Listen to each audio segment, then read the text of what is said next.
am Alexander B. Stevens. This is What Is He Thinking? I'd like to welcome you to the podcast that doesn't perpetrate a fraud or tell you comforting lies, but instead gives you productive and constructive truths for the benefit of women from the perspective of men.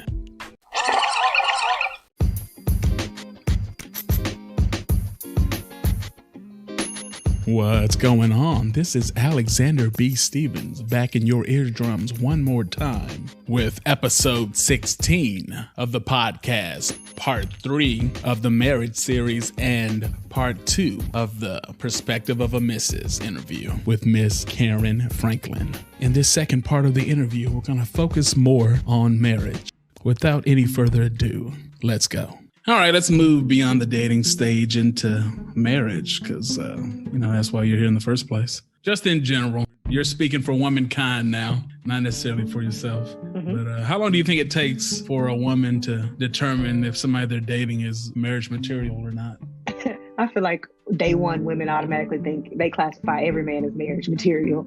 Oh, he does this, girl, he opened my door. Oh, marriage material right there. Wow. Yeah. So, it's just, I feel like the men, you start chipping away at that marriage material. So if you're a man, a heterosexual man, slowly, you're already marriage material at some point, and then you just start chipping away from your marriage material after that. I feel like if she takes you seriously and she's actively dating you, you're already marriage material to her. She's just waiting on you to show her why you're not. That's interesting, because men are definitely the opposite when it comes to that. I dated her for 3 years, and you wasted time. It's like, you're fornication material, because that's why I asked you out. Now, it's going to take me 2, 3, 4, 5, 8, 9, 12 months to figure out if you're marriage material, but I already know that I want to take you to the telly, as the kids of 20 years ago used to say. I guess I was a kid 20 years ago. So as I used to, no, I'm just saying. Barely, Anyway, let's move on. How long did you date your husband before you guys got engaged? 2 years. And that was the point for me. First date, one of my first questions. How many years do you think it would take? How long do you think it would take for you to realize that you've arrived at a point where you want to marry someone? His answer, 2 years. I'm gonna hold you to it. If we're at 2 years, I'm holding you to that. I felt that was super important. Now, if he would have said 6 months, I was like, okay, well, we can still wait a little bit longer. But I think 2 years was kind of my point as well. I truly believe, 2 years, why not? And he asked me to marry him I remember we actually had moved in together. The 2-year mark was approaching and nothing had happened. I remember talking to his cousin. She was like, well, I know you said 2 years, and what will happen if, he doesn't propose? I said, well, I'm not re-signing the lease. And she was like, it's just like that? I'll be heartbroken. But again, I'm standing firm. 2 years, if you haven't proposed yet, then I'm not the one that you want to marry. I'm not wasting any more of my good time. I was willing to sacrifice that because the 2 years was the point for me. I hear you on that. I know my self-rule that I've had basically, since I was in college was no less than 2 years, no more than 5. And of course, as you get older, closer to 40, then that 5 needs to come down a little bit. But, I don't expect somebody to meet somebody at age 20 and marry them at 22. So that's why I had that 5 in there back when I was in college. But yeah, I think I'm suspicious of any marriage where they date less than 2 years. But I think 2-3 years is definitely a good range there. Mm-hmm. So was there any one thing that happened or any tipping point or any date or something that your current husband did that at that point you're like, okay, if this guy asks me right now, I'll say yes, he's the guy for me. You remember anything like that? The main thing, remember just a specific date or anything. It was just everything was right. It was as if he had read my personal letter to God, like my Sierra prayer. Like it was as if he had read that. At that point, the main thing was he was willing to wait. And coming from nobody's going to do that. Nobody gonna wait on you. You've had boyfriends before, they didn't wait on you. but I had made up my mind. I had made a decision. And the fact that he was willing to wait was important to me. You mean wait while you were getting dressed and y'all were about to go out? Is that what you mean by wait? Yeah, that too. But no, he was willing to wait for sex. And not just, we're going to wait 6 months. We're going to wait. No, he was willing to wait until marriage. That was super important.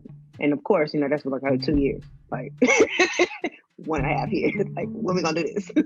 I think that was important. I hear you on that. Yeah, I mean, it definitely takes a special guy to do that, because I know the average guy isn't really interested in waiting, but even the above average guy, okay, I'll wait if you're a virgin, or I'll wait if you're like 23 and you've only been with one person, but if I know that, you know what I'm saying, you had a hot girl decade and now you're going to ask me to wait, you're not going to do that to me, is what the above average guy is going to say. So he must be above the above average guy. Now, the thing is, the real truth is, did we make it? Okay. I think we did a really good job at making it without making it. But there was definitely remorse and regret. Like, it was like, okay, that can't happen again. That was important too, because it was just like, we said that this wasn't going to happen and we had to get right back into it. We slipped. And even while we were living together, we were good. Okay, I respect that. Respect that for sure. They say that, little girls from a young age think about marriage, think about how it's going to be, dream about it, dream about the wedding and all that good stuff. As you get dating age and as you actually get into dating in your 20s, you have your thoughts, you have what you think it might be, how you think it's going to be, how you wish it's going to be, and all that type of stuff. But now you've been in it for 5 years. So can you tell me what preconceived notions, what misconceptions did you have in your mind before you got engaged that you realize now are untrue after you've been in a marriage? The biggest one, the only one, was men take care of all of the bills. This is 2021. It is difficult unless you're some type of millionaire. Even six-figure people can find it difficult to provide for an entire home, especially, you have 2 cars, 2 nice cars. You have all these wants and these needs. You want to go on vacation 2 times a year. And I think I wouldn't want him to pay all of the bills, because like literally he would be struggling out here. Like, I mean, we try to live in that sense that if anything ever happened, the household could be covered by one salary. But I truly believe that it takes 2 to make it work. And so the preconceived notion that I had was that a man automatically should pay every bill and a woman should be kept. Of course, that kind of died down just because I understand the economy and I understand people's salaries and how much a house costs these days versus 10 years ago, how much a house costs. But I think I went in with a pretty realistic view on marriage. I felt like I understood that it would be hills and valleys. There would be times where you're in love and sometimes where you're out of love, where you don't have the butterflies and the feelings. But if you just stay on the ride, the butterflies will come back. I would honestly say year 4 was difficult for us. Can't even just pinpoint why it was difficult for us, but I just felt like where are the butterflies? But then those butterflies creep right back on in. So I think if you have an understanding that you're not going to be happy all the time. People think that just because you get married, it's going to be the automatic ding, you are happy. No, you are not. There are times where you would literally look at him and say, why are you breathing so loud? And so if you have an understanding of that, that'll definitely help you get through.